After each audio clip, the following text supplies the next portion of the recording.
Greetings, this is Dinah Monahan. And Damon Evans bringing you Pro-Life Perspectives. This program is about all things pro-life. It's sponsored by White Mountain Tees and Snowflake. White Mountain Tees provides screen printing, embroidery, banner printing, merchandise with your logo on it, and much more for the White Mountain community.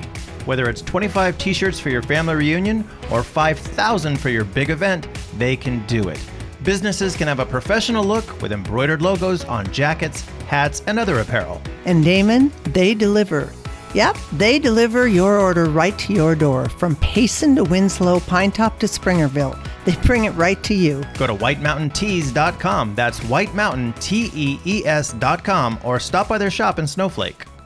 Dinah, what is going on in the Arizona legislature regarding abortion that's blown up into national news? I don't think I quite understand it, but I know it's important. Dang, you're not kidding. It's blown up.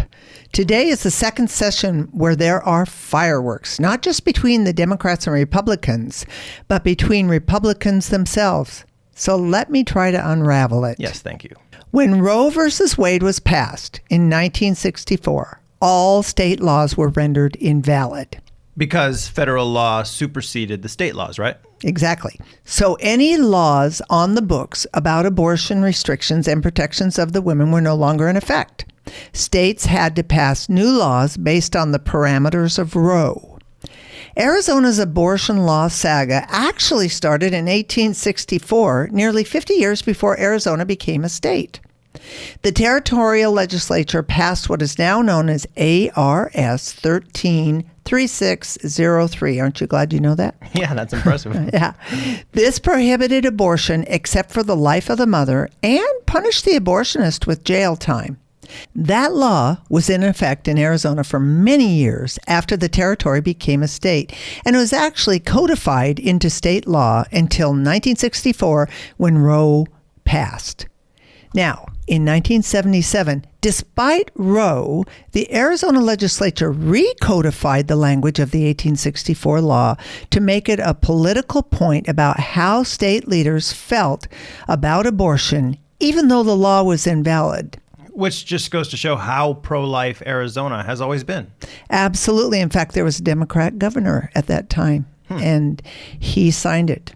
In June of 2022, Roe was overturned by the Supreme Court. That put the issue of abortion back to the states. If states had laws on the books before Roe was enacted in 1964, those laws were back in effect. Now move forward to 2022, after the fall of Roe.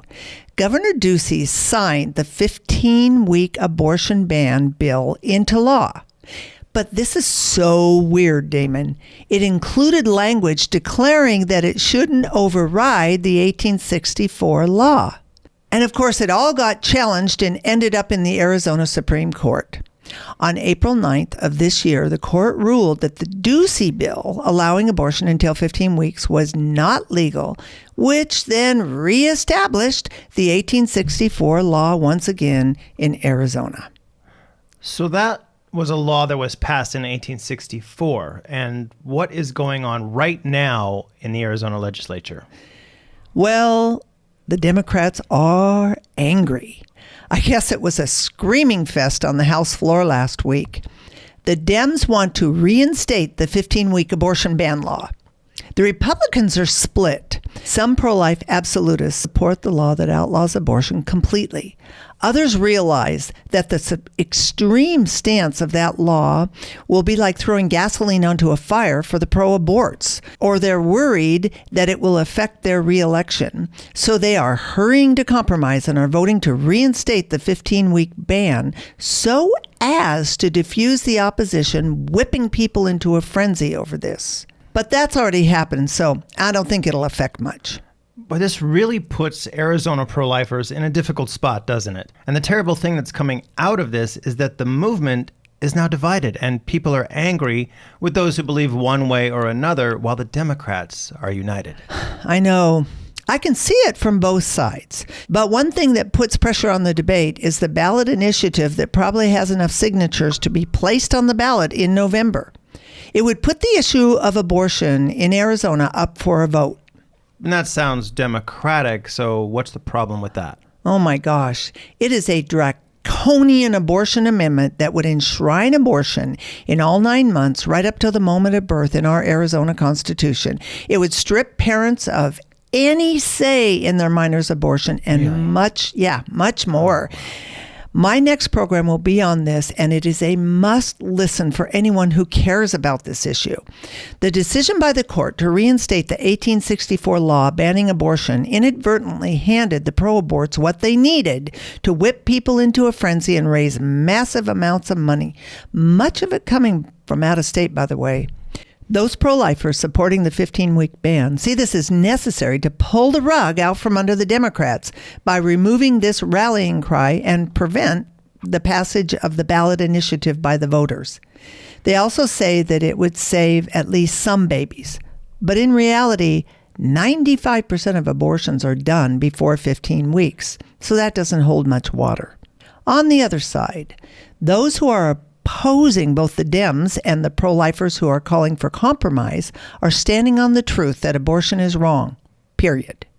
And they feel that to give in for political expedience is a compromise of truth and promotes the lie that it's okay to kill unborn babies according to some arbitrary cutoff point. This is so hard. So where do you stand, Dinah? Well, I'm so glad you asked. Well, I stand with that great philosopher and late-night comedian, Bill Maher. You're joking, of course. Who made this shocking statement on his show recently. Can you play that? I sure can. Here goes. Not if you believe it's murder. You know, that's why I don't understand the 15-week thing. Or the Trump's plan is, let's leave it to the states. You mean, so killing babies is okay in some states? Like, I can respect the absolutist position. I really can. I scold the left on when they say, oh, you know what? They just hate women. People who aren't pro-life, pro-choice. They don't hate women. They just made that up. They think it's murder. And it kind of is. I can't believe he actually said that. That's shocking. I know. Yeah, he did. But if we really believe abortion takes the life of a human being, regardless of the gestational age, and that taking a human life is wrong, then there's really no other conclusion I can come to. I cannot support a law that draws a line and says it's wrong after 15 weeks, but 14 weeks and 5 days, it's okay to kill a human being. Nothing changes. It's simply man playing loose with God's truth and thinking that compromise for political expediency trumps God's commandment, thou shalt not kill. It's incredible to me that an atheist degenerate like Maher sees this with clarity. However, he is no hero. His next words are chilling and actually are the natural outworking of a culture that has abandoned God. They think it's murder, and it kind of is. I'm just okay with that. I am. I mean, there's 8 billion people in the world. I'm sorry, we won't miss you. That is scary, Dinah. Oh, how easily the death sentence for any ethnic, geographical, or religious group of humans could be justified with that mentality. And to openly state it on primetime television with no pushback or collective gasp of horror is equally as frightening. I hate to leave on this note, but we are running out of time, and I want to give a shout out to a ministry in the White Mountains that's offering God's answer to the plight of the unborn. New Hope Pregnancy Resource Center. They offer the truth in love to young women who are pregnant and considering abortion. They're on the front lines, and they need your support. Go to newhope.team and see what you can do to help them in the fight for life. And next week is a do not miss. We'll be talking about the horrific agenda the abortion lobby has planned for Arizona.